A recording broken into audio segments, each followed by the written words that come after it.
おやつこんちこんばんは、ポテトジャムでやっていきたいなと思います。よろしくお願いいたします。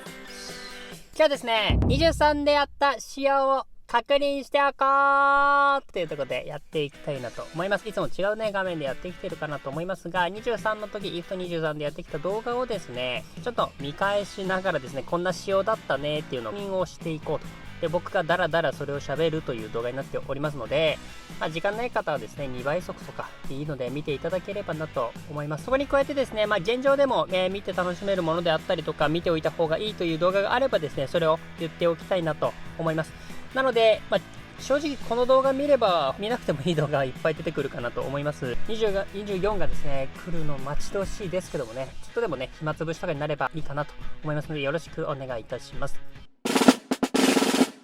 というところで、僕の自分自身の動画をちょっとね、見返してきたのでね、ちょっとある程度話して、パッパ話していきたいなと思います。で、最後までにですね、IF23 で今回160本ぐらいかな、動画出してきたんですね。検証してきたんですけども、その中でね、大型アップデートとかもあったから変わっちゃった部分もあるとは思うんですが、ある程度ね、今日で話していきたいなと思います。約1年前ですかね、この辺から始まって、スパサブとか検証してますけど、この時はですね、検証の方法もちょっと固まりきってなかったので、今思えばですけどね、この辺りで身長でドリブルスピード速くなるのか遅くなるのかっていう話をしてきていますね。この時に身長高い人が遅くなってたんですよね。この辺りから最近出した動画のダッシュ力が身長によって変わるよっていう話をしたと思うんですけど、その辺に繋がってきてたヒントはここにあったのかなと、この辺りで気がつくべきだったなというのはちょっとね、今更ですけど言ってますね。で、あとで僕が DB1 行った時の話で、絶好調でね、どれぐらい速くなるのかとかもやってましたね。ただこの辺りで多分中型アップデかなんかがあって、今までのデータが全部変わったのかな、そんな感じでしたね。で、体重差のドリブルの違い、ここは差が出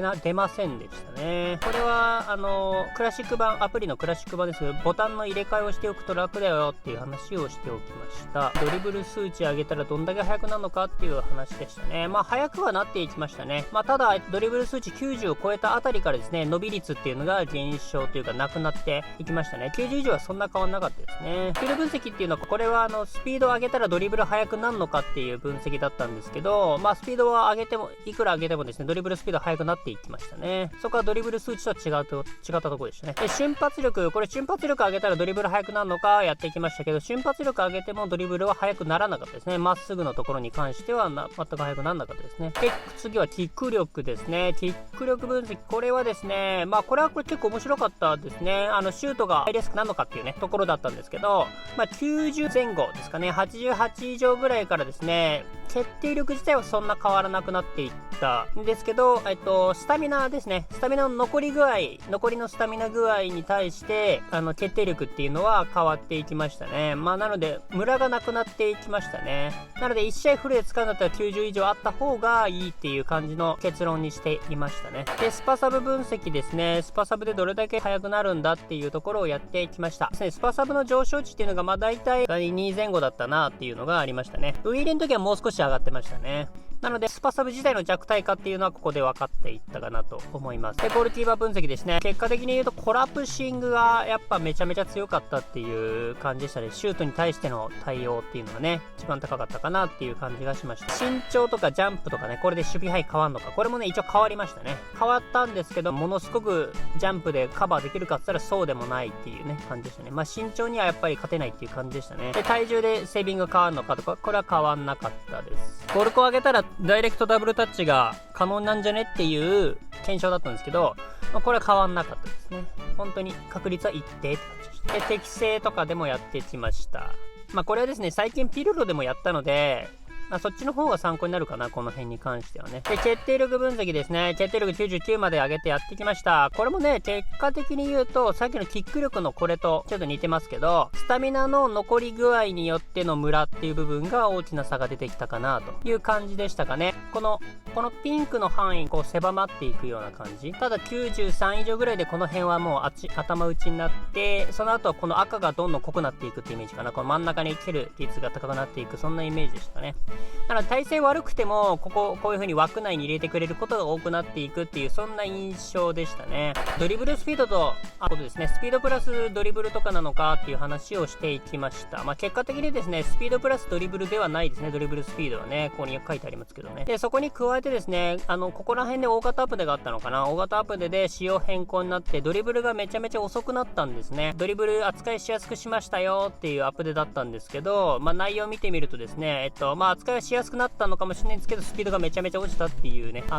仕様の変更になっていましたね。でこの辺りからプレースタイルの分析ですね。センターフォワードとかセカンドトップ、ウィング、あとはホームフですかね、この辺もやっていきました。この辺りで一番面白かったのは、このセンターフォワードのデコイランとかこういうところの動きですかね。この辺は面白かった。これが24でもどうなるのかとかね、この辺はちょっと気になるのかな。で絶好調スパサブあるのかっていう話でしたね。ウイレの時にはあったんですけど、絶好調スパサブがこれがあるのかっていうところですね。これはありませんでしたね。でこの後フェノミナルですね、来ましたね。体勢が悪くても打てる範囲っていうのが広くなっているのがありましたね。もちろんアクロバティックシュートの時に強くなるっていうのもあるんですけど、それ以外にもこういうことがありました。なのでハーランドに関して、ショータイムハーランドに関してはですね、ダブタしてからのシュートっていうのかな、ウィーレン時代でいうとルンメニゲーみたいなところですねがしやすくなるんじゃねえかと思ってダブタつけてやってみたんですけど、結構良かったですね。ダブタ自体が成功してしまえばこのフェノミナルがね結構発動するので、これはかなり面白かったですね。あとは調子別のねスパサブとかもこんな感じでやっていきました。結論から言うとですね、こ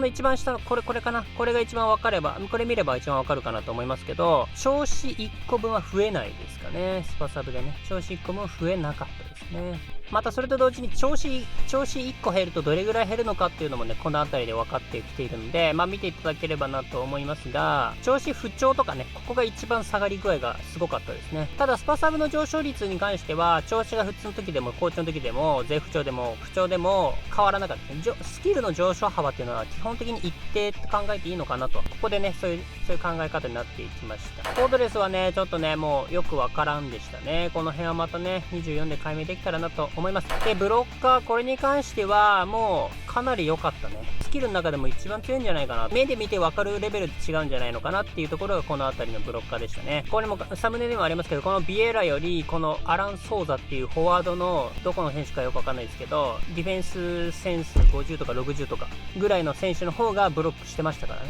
そんぐらいやっぱ差がありましたね。一応キャプテンシーにはなっているんですけど、キャプテンシー自体の効果自体はほどほどだったんですけど、この時にですねスタミナが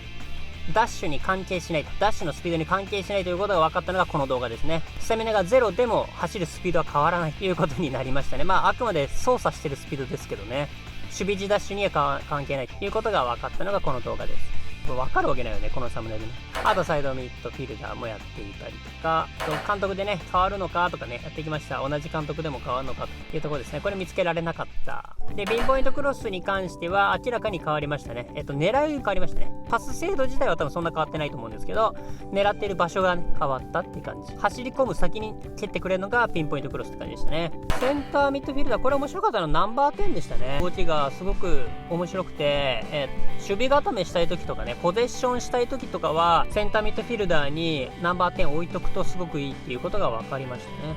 でダービッツのこれはねさっきのブロッカーのこれシュートでやったんですけど、これがパスでも変わるのかっていうところをやっていきました。でもやっぱ結果は出ましたね。ブロッカー持ちのダービッツの方がよく止めてくれてました。でキック力で、クロス良くなるのかというね話をしていきました。これ単純にですねキック力の方が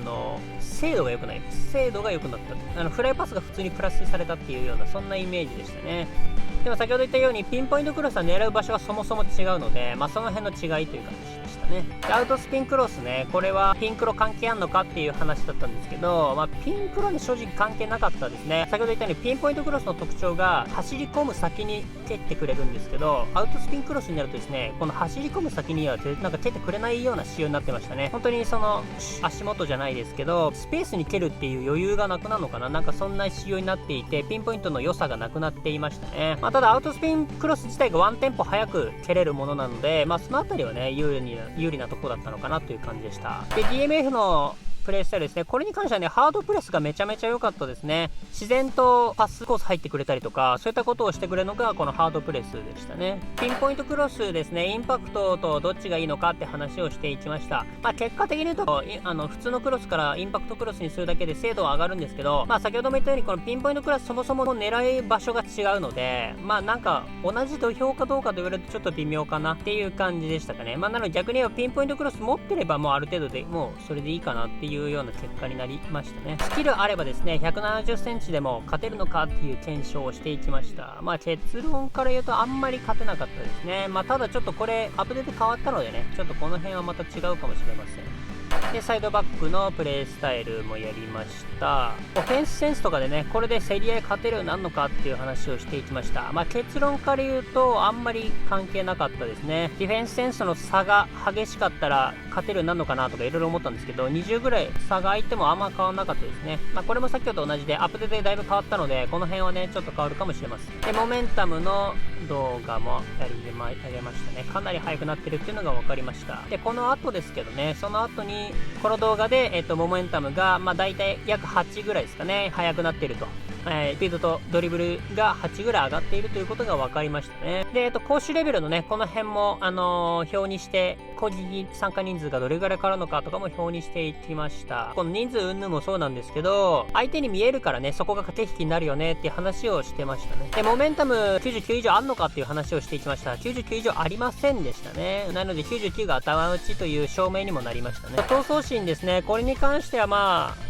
ほどほどでしたね。あったらめちゃめちゃ変わるかと言われるとちょっと何とも言えないレベルでしたけど、数字的には多少変わっていたかな。で、アップデートでこういうスキルね、モメンタムのスキルとか効果なくなるんじゃねえかっていうね、噂がよく出ますけど、ここはですね、弱くはなってませんでしたね。効果自体は何も変わっておりませんでしたね。なので、単純にですね、これ慣れて対応されることが多くなると思うんですよね、オンラインとかで言うとね。そのあたりでね、弱くなったんじゃねえかっていうね、噂が出てんじゃないのかなとは思ってますね。で、ミドルシューター効果は絶大ではありました。PD キッカー、これがですね、これは本当に、AJ ユナイテッドさんとか、あと、ヒカクさんとかにも、あれしてもらったものにはなるんですが、なかなかね、面白いので見ていただければと思います。この仕様がどうかな、24も残ってんのかな、どうなんだろう。で、チェイシングに関してはチームプレスのね、安付けになりますよって感じ。足裏コントロールに関してはめちゃめちゃ、ドリブルしやすくなりますよ。で、マリーシャに関しては多少ね、審判がこっち寄りになるっていうね、そんな違いはありました。で、ディフェンスセンスに関してはポジショニングね、正直そこまで変わってる、大幅に変わるかと言われると何とも言えないレベルという感じでした。スルーパスに関しては、ピンポイントクロスと同じで、これに関して狙い場所が変わる、もう IQ が上がるって感じですね。サッカー IQ が変わるっていうようなイメージになっていました。なので全く別物ですね。いくらグラウンダーパスの精度が高くてもですね、スルーパス持ちと持ってないだと、まず狙い場所が違うっていう感じでしたね。ちょっとこれに関してはね、多少ね、決定力とか違いはあったですね。ただゴール前でしかね、あんまりドロップシュート使えないので、そう考えるとキーパーとの1対1とかのタイミングでインパクトシュートを打てる余裕があるのかっていうのはちょっと疑問ではありますが、結果としてはそんな感じでしたね。で、ゲームチェンジパスもここで来ましたね。バックスピンロブで効果あるのかとテーランドロブで効果あるのかって話でしたね。で、バックスピンに関してはどっちかっていうと精度が良くなって、軌道も良くなるんですけど精度の方が良くなる。で、テーランドロブに関しては軌道が良くなって精度が多少良くなるみたいな、このちょっとね、お互いの違いがありましたね。で、無回転シュートに関しては実際の実用性はあんまりなかったですね。ただフリーキックの方が実用性があるかなという感じでした。というのも、インパクトシュートをですね、60% ぐらいまでやんないと無回転シュートにならないんですけど、それをですね、実際やろうとするとですね、例えばゴール近くでやってもですね、距離が短いとですね、ブレる時間がなくてですね、そんなブレないシュートになるんですよね。ブレを作ろうとして距離を取るとですね、60% ぐらいだとですね、そんな届かないんですよね。っていう矛盾がちょっと生じていて、そんな実用性はないですかね。フリーキックだと、まだ多少ね、実用性はあるというような結果になっていました。で、今回に関してはめちゃめちゃ優秀でしたね。この後、カカでもやりましたね。で、フィジカルコンタクトでドリブルしにくくなるのかでならなかったですね。クロスがね、コントロールカーブついたら良くなるのかという検証でしたけど、そこまで変わんなかった。で、体重でドリブルしにくくなるのか、これも変わんなかったですね。で、マルに足裏コントロールつける意味あんのかで、これ意味ありえませんでしたね。で、これはね、もう今でも楽しめるやつなので、ぜひ見てない方見ていただいて、おもろい話になってます。で、低弾道ロブでクロス上がるのかとかね、この辺に関してね、クロスの精度は高くはなっていったかな。単純にだから精度自体は良くなってるって感じでした。で、この後でエッジクロス来ましたね。インパクトとどっちがいいんだとか、この辺やっていきましたけど、結果的にインパクトがついた方がより良くはなるんですけど、エッジクロスの特徴とかはね、消しちゃってはいるので、ちょっともったいないかなっていう結論にもなってましたね。で、逆足だとエッジクロスはできませんでした。で、DJ エッジクロスの蹴り方っていうのも上げておきました。アウトスピンだとエッジクロスになりませんでした。コーナーでもね、ならなかったよっていうところ。この辺、このスキル他につけたら変わるのか、これはあんま変わんなかったですかね。で、この辺りで仕様が変わってですね、カンナバーロでもヘディング勝てるようになったのかということで、ディフェンダーがめちゃめちゃ有利というかね、ジャンプがすごく有利になりましたね。で、ここでもやりましたけど、ジャンプ力だけでもね、勝てるのかという、かなり勝てるようになってはいましたね。ただフィジカルあった方がよっぽど勝てるって感じでした。で、フィジカルコンタクトとボディコントロールのね、この違い、ドリブルのね、違いとか、フィジカルコンタクトはそもそもプレッシャーかけられてもよろけない。ボディコントロールは、プレッシャーかけられてもよろけてもね、グイッと戻れるっていう違いがありましたね。で、キック力に関してはパス精度上がりましたね。パススピードは何も上がらなかったです。パス精度が上がりました。ただここでですね、この時にパス精度を上げるとですね、アウト回転がかかるという事実が判明しましたね。おまけでやった時に。これが後の AGB につながりますね。ゲームチェンジパスの解明につながりましたね。で、シュートスピードは上がりました。飛距離、キック力で上がりました。カーブでね、カーブでクロスの精度変わるのか変わりませんでしたね。で、適正に関しては、かなり著しく下がるという形になっていきましたね。で、コンカとミドル、これに関しては、ミドルシュートだとコンカは別に関係なかったですね。ここも同じですね。で、ここで、その先ほど言った AGB ですね。この時に分かった、AGB が分かって判明、ゲームチェンジパスね、判明しました。これはね、流れがね、かなり奇跡が起きた形になるので、これは今見てもね、結構面白いかなと思います。過程がね、面白いかなと思いますね。で、スパサブで、パス精度は上がりませんということが分かりました。スタミナでね、だいぶ下がる、著しく下がるということもここで分かりました。70% 以下になってくると、どんどん下がっていくということが分かりました。で、そのあたりのね、ここまでのクイズとかもここでやってます。で、モメンタムとスーパーサブはあるのかって、これはありませんでしたね。逆足精度で AGB できるのかという分析でしたけど、これはできませんでしたね。ただ AGB のね、特徴はちょっと分かった、そんな動画になってます。で、ゴールキーパーブロッカーつけたら変わるのかって、これ変わりませんでしたね。で、薄い適性がどれぐらい下がるのかっていうのを証明したものですね。薄い適性6ぐらい下がってました。身長でゴールキーパーのね、精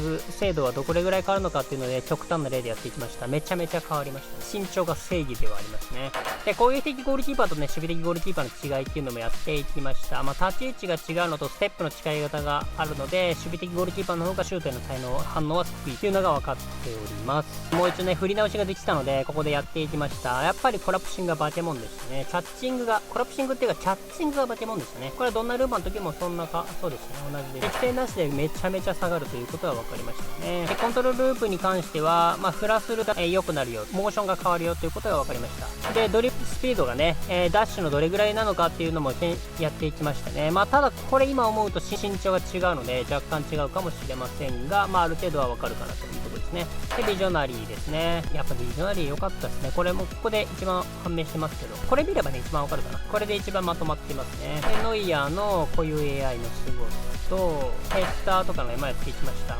ビジョナリーだけでもね、コーナーとかすごい良くなってはいましたね。これがね、この辺やってるのが、ビジョナリーパスで、一時的にスキルついてんのか疑惑があったんでやってるんですけど、結果的にはそんなついてなさそうな感じですね。で、サビオーラの使用感の話ですね。ここはね、足裏コントロールあるなしのところは大きいのかなっていう結論にもなってますね。で、決定力、ヘディング変わりましたね、これもね。で、前半の方がちょっとお得だよねって話。前半で交代した方がちょっとお得だよねっていう話と、ヘディング99でどうなるのかっていうところですね。これもよく変わっていきましたね、やっぱりね。なので、どっちかがあれば良さそうな感じでしたね。なので、ディフェンダーがね、コーナーで上がっても決めてくれるっていう感じかもしれません。で、カカでコンカやったら変わんのかっていう話。コンカ持ちとコンカ持ちじゃないけど、カーブ強いで変わんのかって話になっていきました。カーブでもある程度ね、決めてくれることは分かったんで